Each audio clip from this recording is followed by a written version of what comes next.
Halo, selamat malam. Selamat datang di horror sessionnya podcast Pinggir Sawah.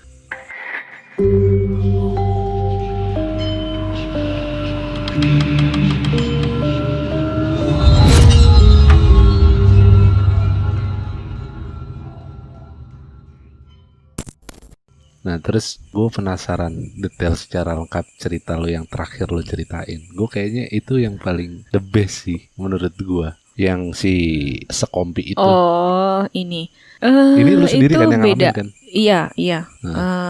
Gue sendiri dan beberapa temen itu udah jedanya udah sekitar ada 2-3 tahunan dari kejadian yang itu, yang bareng-bareng itu sekitar 2-3 tahunan. Karena waktu itu udah dapat jatah ronda dan itu udah hampir mau jadi pengurus. Oh, lu jadi kakak-kakaknya? Iya, udah jadi kakak kelas, udah hampir mau jadi pengurus, jadi udah banyak adik kelas gitu.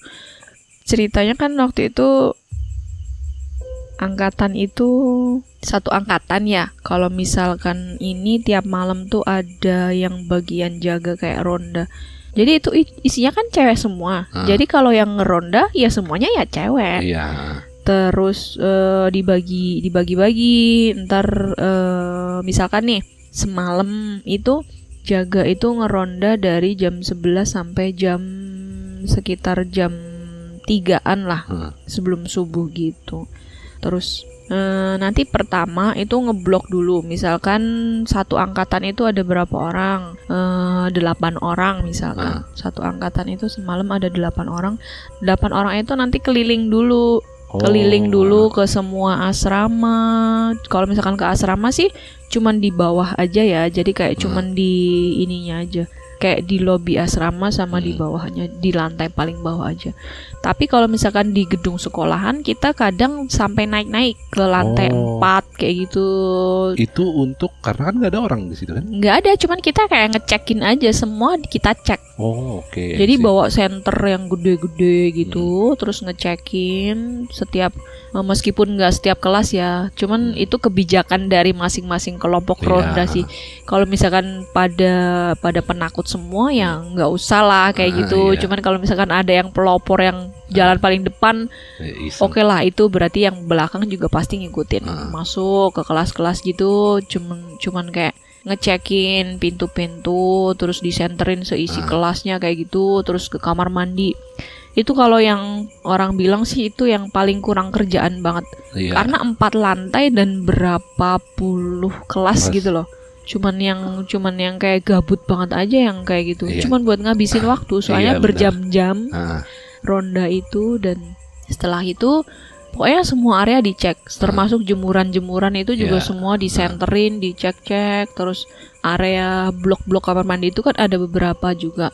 Blok 1 itu di dekat pintu masuk, blok 2 yang di sana, blok 3 ada 4 blok kamar mandi. Itu bukan dikhususkan buat satu asrama, itu enggak. Jadi kadang satu asrama itu dapat jatah kamar mandi 2 blok yang berbeda. Jadi kadang ada yang di sini, kadang ada yang di sana. 2 blok itu banyak kamar mandi. Banyak kamar mandi. Jadi satu kamar itu dapat satu kamar mandi di blok ini dan satu kamar mandi di blok sana. Jadi kadang kalau misalkan antri separuh di sini, separuh di sana kayak gitu. Nah, itu tuh satu blok kamar mandi itu terkadang ada sekitar 20-40 kamar mandi setiap bloknya. Itu dicekin juga. Iya, dicekin semuanya. Kalau yang gabut ya, kalau yang gabut itu bener-bener dicekin semuanya. Terus bener-bener kayak diteliti bener-bener itu. Cuman jarang banget sih yang mau kayak gitu tuh, jarang banget. Cuman waktu itu kebetulan pas jatah gua ronda itu malam tanggal 29 bulan September. Anjir, sampai inget tanggalnya. Ingat dong, bener-bener ingat karena itu kayak sesuatu yang nggak pernah terlupakan. Jamnya jam berapa lo kira-kira? Jamnya itu karena kalau misalkan pas muter itu ada jamnya ya. Jadi awal sebelum ronda antara jam 10:30 jam 11, kemudian pas tengah malam antara jam 12 sampai 12:30. Habis itu yang ketiga Jadi 3 kali muter, meskipun enggak sekali muter itu semua lokasi. Jadi kayak dicicil jam lah. segini ntar di sini, jam segini ntar di sini, jam Iya. segini ntar di sini buat penutupan kayak gitu. Nah, itu udah rolling yang pertama itu di area jemuran dan area sekolahan yang 4 lantai itu udah. Terus udah kan. Yang kedua, 8 orang ini kita jalan ke area. Jadi ada blok kamar mandi B itu tuh ada di belakang dapur umum, yang dimana dapur umum itu gede banget, termasuk ada di situ dapurnya kan pakai kayu bakar nih. Untuk masak buat berapa ratus bahkan ribuan orang itu, untuk tiap sekali masaknya kan pasti butuh kayu bakar banyak banget. Jadi di situ ada gunungan tumpukan kayu bakar yang udah kayak rumah, bener-bener udah kayak rumah dan serumah gitu. 12 meteran mungkin ada panjangnya, 12 kali 8-an lah. Pokoknya bener-bener segede rumah lah ya. Segede rumah dan setinggi rumah, bener-bener segitu. Karena bangunannya kan kayak bangunan gudang yang gede gitu kan. Bener-bener cuman sampingnya kayak batako, terus pakai baja ringan yang atapnya tinggi banget kayak bangunan gudang kayak gitu. Hall gitu ya. Iya kayak gitu. Jadi kan tumpukan kayu yang setinggi itu kayak nggak ngaruh gitu loh. Tetap atapnya juga tetap ada gitu kan. Nah, biasanya kalau misalkan mau ke kamar mandi yang blok B itu kita harus ngelewatin tumpukan kayu yang kayak membatasi antara dapur umum dan jalan kita menuju ke kamar mandi blok B itu. Misalkan ini dapurnya sini, ini tumpukan kayu. Terus ini jalan menuju ke bangunan kamar mandi blok B. Ini di sini nih, manjangnya gini, seret, tapi pintunya di sini. Oh, berarti kita bahasa normal dapur di sebelah kanan. Iya, gitu kan? dapur di sebelah kanan. Terus kirinya di sini tumpukan kayu. Terus di sampingnya tumpukan kayu itu ada jalan di sini ngebelah. jalan menuju ke kamar mandi blok-blok itu yang di sepanjang pinggiran temboknya ini ada keran-keran banyak banget buat nyuci. Di sini juga ada yang di belakang kamar mandi terus menghadap ke dapur ini juga ada keran-keran di sini sepanjang ini. Nah, mau menuju ke tempat ini itu tuh ada tembok. Dan ini pintu masuknya tuh kecil banget. Menuju ke tempat ini tuh maksudnya tempat yang kayu. Menuju ke kayu dan mau ke kamar mandi dan mau ke dapur. Iya. Jadi tuh ada tembok yang kayak di situ tiba-tiba ada pintu yang kecil antara 2 tembok kayak gitu tuh. Yang cuma muat 1 orang doang. Oh, gua kebayang. Berarti di situ kayak tembok besar, di situ terus ada lubang kecil yang itu pintu. Iya, betul. Muat 1 orang doang. Itu tuh kalau misalkan papasan juga harus salah satu yang ngalah gitu loh. Kalau misalkan nggak ngalah ya udah miring gitu jalannya. Nah, waktu kita jalan mau ke situ kan otomatis kita mau ngecek juga nih kamar mandi, dapur, dan itu tuh biasanya kalau misalkan ngecek dapur kita muterin kayu ini. Muterin tumpukan kayu ini jauh banget kan antara itu tumpukan dari pojok ke pojokannya. Terus turunlah kita masuk. Jadi jalan masuk yang sempit itu tuh ada tangganya sekitar 3 tangga yang turun gitu. Masuk ke area tumpukan kayu dan keran-keran itu tuh kayak turun itu ada sekitar 3 tangga.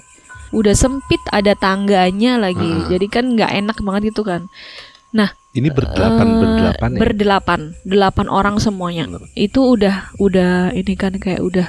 Kita kayak waktu itu kayak udah firasat kayak udahlah ini aja yang kita muternya ini aja yang ntar nggak usah gitu kan. Penutupannya biasanya kan jam 3-an gitu kita muter lagi. Nah itu tuh kayak udah mikir ini terakhir aja ya, ntar nggak usah muter nggak apa-apa. Nah tiba-tiba waktu kita udah turun menuju ke pojokan tumpukan kayu, udah ngelewatin jalan masuk yang sempit banget itu, kita denger kayak suara gerak jalan pakai sepatu boot brok kayak gitu tuh kayak suara apa ya? Kayak aneh banget. Semuanya denger ya? Semuanya denger. Itu apa ya? Suara apa ya? Kenceng banget kayak kita ngiranya ada yang entah bapak-bapak atau siapa kayak lagi ngebelahin kayu kah atau apa, soalnya itu benar-benar ada di posisi samping kayu aja suaranya gitu. Sedangkan kan. itu udah malam jam. Ya itu iya, kan shift kedua kan tadi jam 12 sampai jam 1. Jam 12 sampai jam 1 itu putaran kedua. Terus abis itu makin penasaran, kita pertama kita beloknya ke kiri dulu, ngelihat yang ke keran-keran dulu, nggak ada apa-apa tuh, nggak ada apa-apa. Oke, terus ada yang mau maju lagi, sini aja, lewat sini aja. Akhirnya balik kanan, terus kita mau ngelewatin kayu, mau ke arah yang dapur. Oke. Lewatin kayu mau ke arah yang dapur, lewatnya dari sebelah sini. Sebenarnya dari sebelah sana juga bisa, cuman muternya kejauhan banget. Sebelah sini, anggaplah kita bilang sisi belakang sini. Iya. Sini tuh sisi belakang, sana tuh sisi depan ya. Iya betul. Nah, kalau misalkan mau lewat yang sisi belakangnya tuh muternya jauh banget, sedangkan kita masih ada di ujung banget nih, Iya. ujung tumpukan kayu. Jadi akhirnya kita muternya dari yang sebelah sini ke sebelah kanan aja, mau ke arah yang dapur. Makin kenceng dong, makin kenceng suaranya. Kita juga makin penasaran, itu suara apa sih sebenarnya. Tiba-tiba dari situ udah ada sebagian yang nongol, cuman entah kenapa kita waktu itu tiba-tiba ya jalannya itu benar-benar bebarengan semua itu loh, berdelapan bareng semua kan. Di situ nongol langsung seketika kita ngelihatnya ada satu barisan tentara lengkap pakai senjata, cuman nggak ada kepalanya. Anjir. Bisa dibayangin What the kayak fuck? gimana? Itu suaranya bener-bener suaranya tuh ya ampun, kedengeran banget. Gimana sih orang gerak jalan, orang pakai sepatu biasa aja kedengeran banget loh, bro. Kayak gitu. Apalagi sepatu tentara yang kayak gimana sih bentuknya, itu pasti kedengeran banget lah. Suaranya tuh kenceng banget. Dan itu tuh nggak ada kepalanya semuanya. Lu berdelapan-delapannya saat itu ngelihat jelas. Maksudnya berdelapan-delapannya saat itu ngelihat semua gitu. Ngeliat Ngelihat semua. semuanya, ngeliat jelas dan langsung kayak udah mau copot jantungnya. Ada yang langsung jatuh di tempat, ada yang digeret. Kemudian waktu itu kan lari kan langsung ya, langsung balik kanan. Otomatis kita kan ngelewatin jalan yang cuma muat satu orang itu. Kita semuanya jatuh di situ dan Berebutan. bertumpuk-tumpuk, tahu nggak di situ? Berebutan. Tumpuk-tumpuk di situ berdelapan, kita semuanya jatuh di situ. Karena yang mau duluan kan mungkin kesandung atau apa ya, karena ada 3 tangga loh di situ, sedangkan jalannya sempit, harus ada 3 tangga dulu yang kita naikin. Mungkin udah kayak nggak sempet, pengen lepas aja dari pintu yang sesempit itu, terus entah kesandung lah, entah keseret temennya, terus entah ketabrak entah apa, bener-bener tumpuk-tumpuk kita di situ tuh, sambil teriak-teriak, sambil nangis. Udahlah nggak ngerti lagi gimana ceritanya kita bisa lolos dari pintu yang cuma muat 1 orang doang itu. Kita lolos pulang ke kamar masing-masing, nggak ada konfirmasi, nggak ada absensi terakhir laporan ke bagian keamanan. Ini malam ini ronda udah selesai, laporannya gimana nggak ada. Jadi cut, bener-bener cut pulang ke tempat masing-masing. Setelah itu pagi harusnya kita laporan ke sekolahan buat ngurus perizinan untuk tidak masuk beberapa jam awal karena ronda.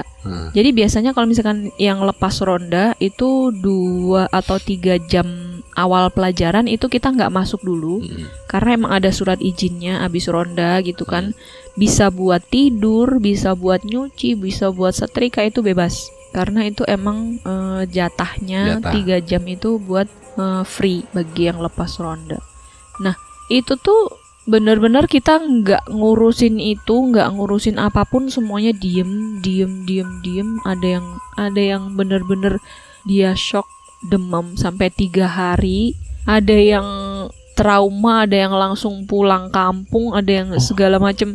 Saking udah bener-bener itu gue perjelas lagi. Lu bisa bilang tentara berarti itu fisiknya jelas, bukan fisiknya bayang-bayang. jelas, bukan bayangan. Bukan jadi fisik jasad kayak orang gitu ya. Iya, dan betul. itu lu ngelihatnya kan tadi dari sebelum lu ngelihat itu, kalian ngelihat itu kan itu suara brok-brok gitu kan, suara langkah sepatu. Dan ketika kalian samperin itu mereka dalam kondisi gerak berarti. Kondisinya ya gerak, cuman kayak gimana jalan ya? Di tempat gitu, berbaris. Bukan jalan di tempat sih.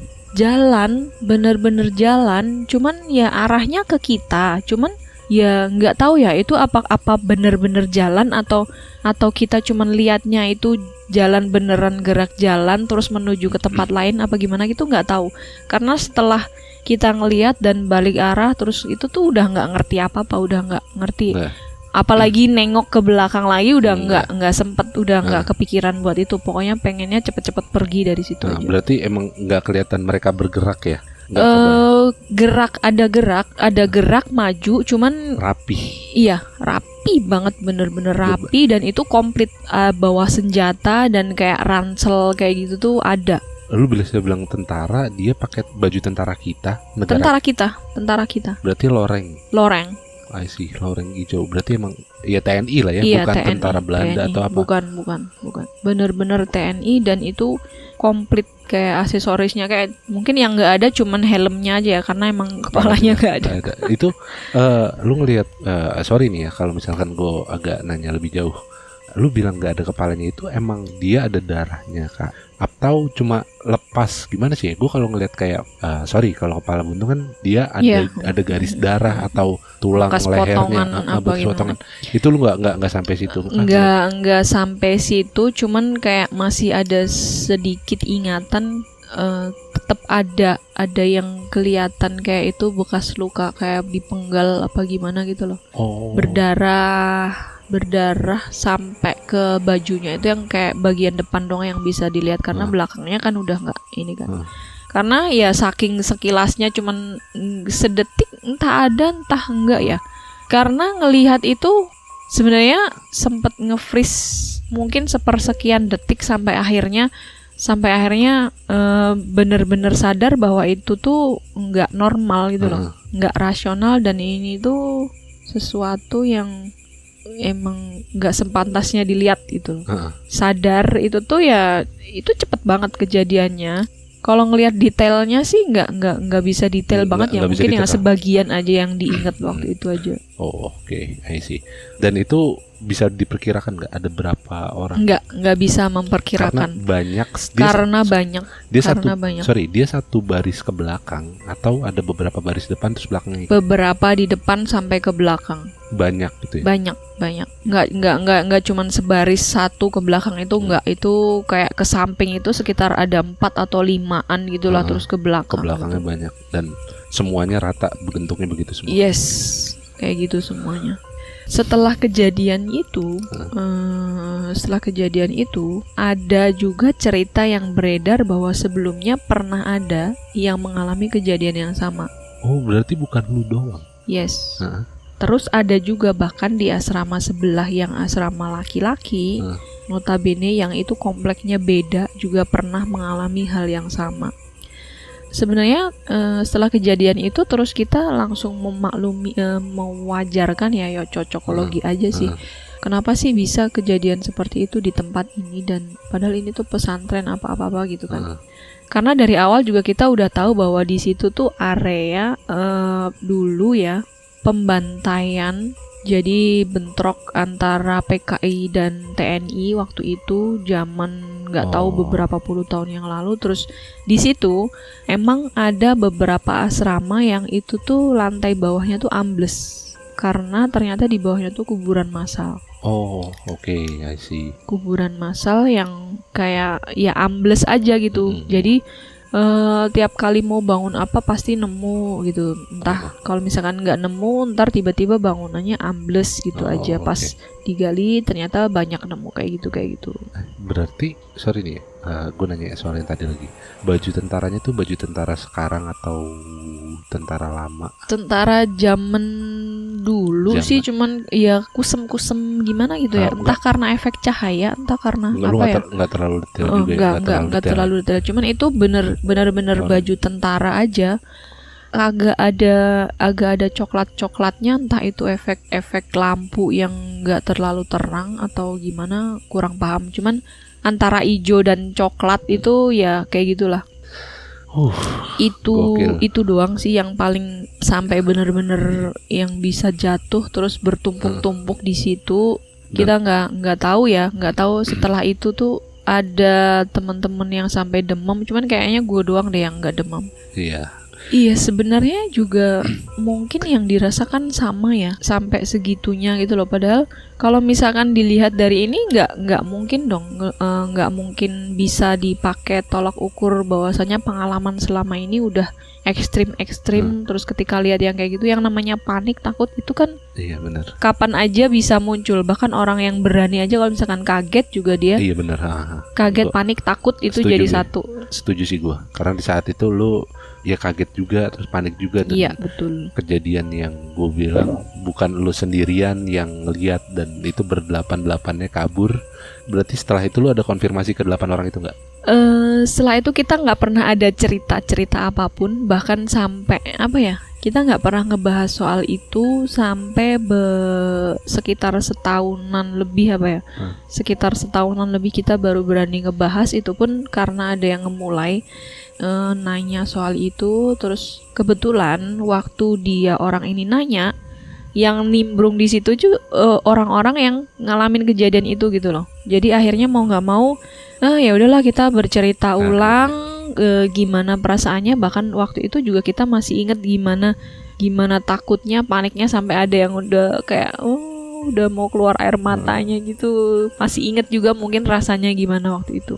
Setelah kejadian itu, bahkan beberapa hari itu nggak ada ronda sama sekali.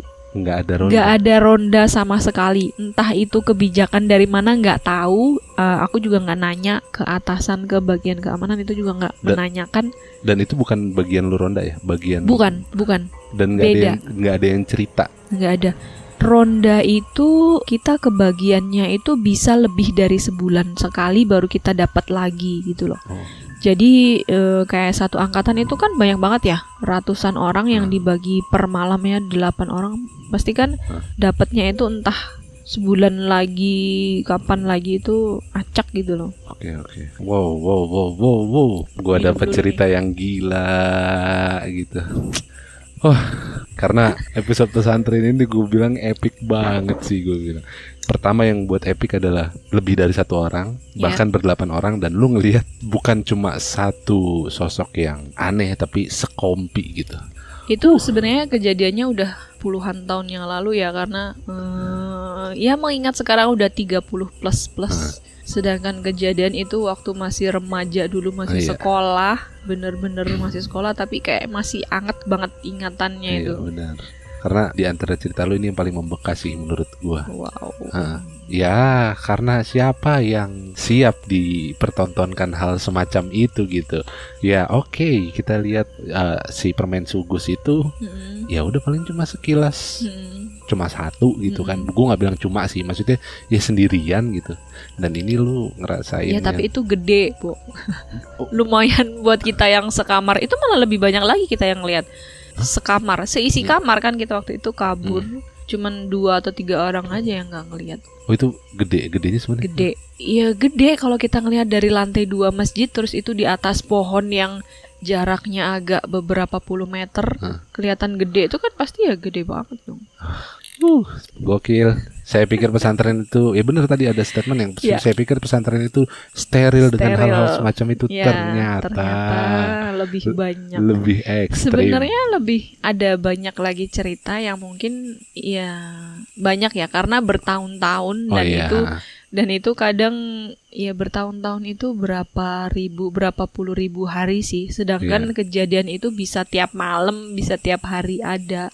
Iya benar. Dan cerita ini mungkin jadi pengantar akan ada episode-episode lanjutan yang bisa lu sharing. Karena episode ini tuh jadi kayak lu ngebuat memori-memori lu yang lama tuh kebuka lagi. Oke. Aduh, thank you Ifti. Ya. Buat malam ini, dan sekali lagi thank you buat sudah berbagi cerita yang gue bilang sangat epic banget. Pokoknya gue tunggu lagi cerita yang selanjutnya, karena bukan cuma di rumah sendiri, bukan cuma di pesantren, masih ada di gunung, masih ada di rumah ini. Kita bisa buat berepisode-episode lah. Ya, begitulah. Oke. Kayaknya kalau misalkan lebih enaknya lagi benar-benar di tengah kebun, mungkin nanti ada yang ikutan nimbrung juga. Tadi gue mau buat begitu, cuma besok kita agak lebih prepare bangku dan lain-lain lah. Sebenarnya ini juga udah ada yang ikutan nimbrung, Bo. Aduh, udah kalau gitu ngedengerin doang. Aduh, kalau gitu kita tutup saja. langsung episode ini. FT, thank you sekali lagi. sama-sama. Buat para warga kampung, untuk di Spotify, di Noise, jangan lupa subscribe dan follow kita biar update terus episode-episode kita. Terus juga buat di YouTube, jangan lupa ya subscribe juga, like, share. Yups. Biar channel ini bisa melejit dan hits. Buat yang nggak suka sama konten kita ya di skip aja kayak gitu. Terima kasih semua. Bye-bye. Bye.